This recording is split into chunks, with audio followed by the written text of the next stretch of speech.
how was my weekend in Atlanta for Georgia Tech homecoming? I am so glad you asked. I got a chance to catch up with some friends, eat good food, and see the homecoming game. Fit a few other things in there, but all that is coming up now.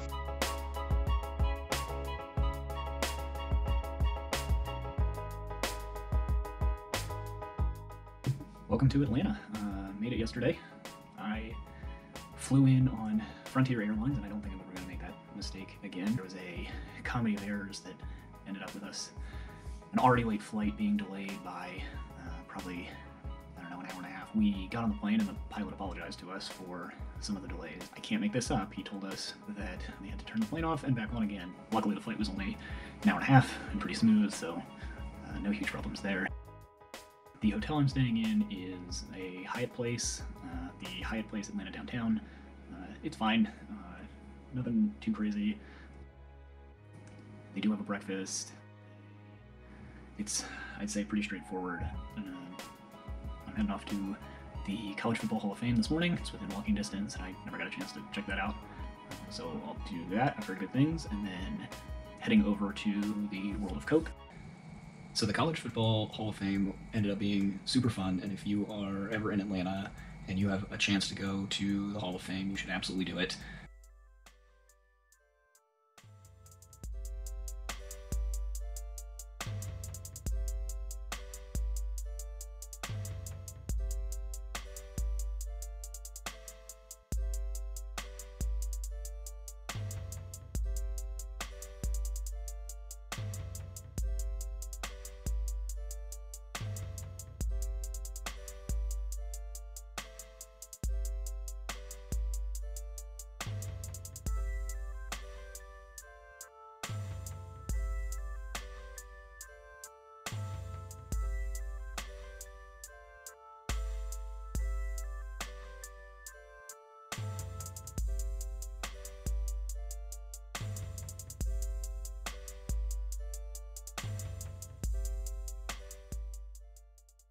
I had the opportunity to kick a field goal, and I made it, and it was the crowning achievement of my professional athletic career.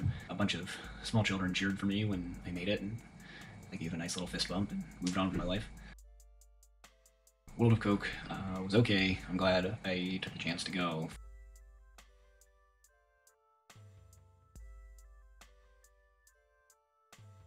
I was excited because the real thing I was coming back for was to try all the different Coke flavors, which I didn't feel like I got a real chance to do the last time I was here. Getting a chance to do that was good, and definitely recommend it. It's a bit chaotic, but take the time to try everything that you want.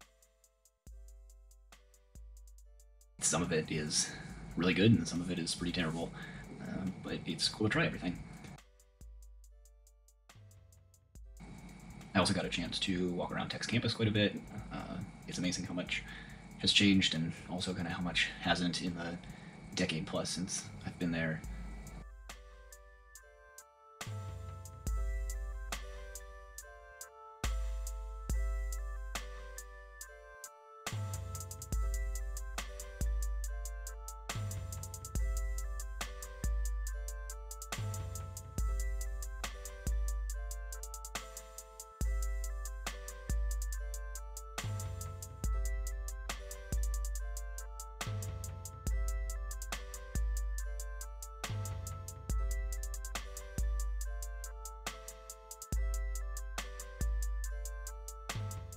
The Georgia Tech game was a lot of fun. As you can probably hear, my voice is still a little shot from screaming the entire time.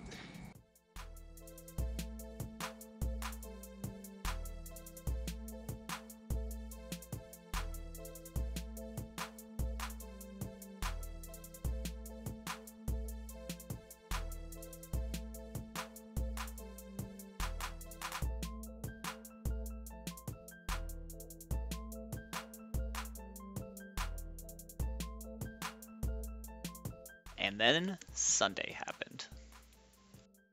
Nick and I started out with a fancy Thai lunch, just the two of us. Then we stumbled onto a pride parade on our way to the Center for Puppetry Arts. Yeah, we went to a puppet museum. I couldn't miss out on the chance to pose with some of the obscure puppets, take advantage of some of the interactive displays, and of course, hang with Bert and Ernie. And here are some of the other things we got to see while we were there.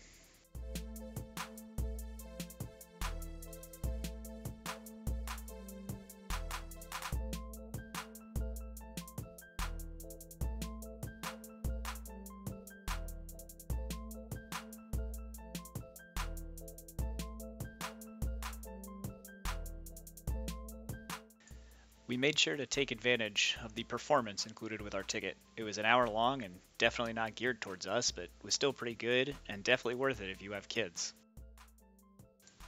Our day ended with a stop at the Sweetwater Brewery.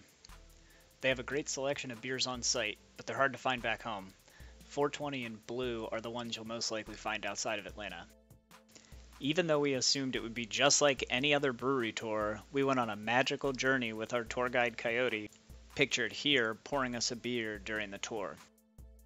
The tour went on for so long that Coyote's manager even appeared out of nowhere to make sure we were doing alright. And that was how the weekend ended. I woke up the next morning, headed to the airport. The Spirit flight home was way better than the Frontier ride down, so I might have been too quick to judge budget airlines. And to finally wrap up the highlights, here's the food from the weekend. A stop at the famous Varsity for a hot dog that tasted way better than it looked. Plenty of beer, bar food, and pizza.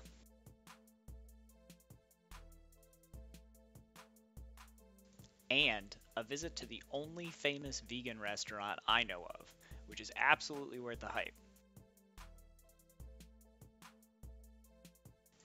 See you next time.